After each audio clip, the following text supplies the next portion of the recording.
Hello, in this geometry review we're going to solve uh, this square by finding its perimeter. But in order to do that we need to remember a couple of things.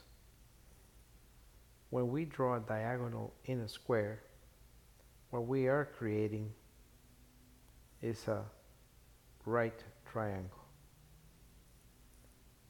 which means that um, it is not only a right triangle, but because this is a square, the triangle also becomes an isosceles, which also indicates that the legs or the sides are the same value. And because it is a square, you know that a square, the length of each of the sides is always the same. So based on that, I can call this A, and I will call this B, but B in this case also equals A. Okay, so from Pythagoras I know that A squared plus B squared equals C squared. But because B is already A, then I can replace it. I can say A squared plus A squared equals C squared.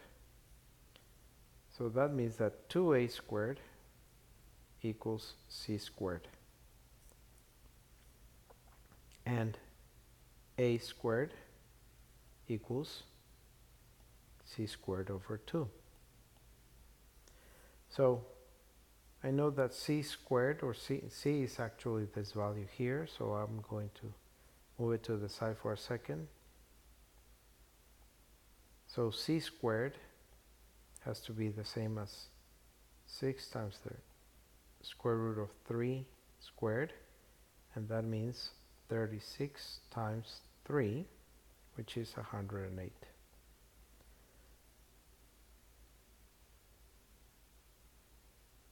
If I divide the 108 by 2, then A squared equals 54.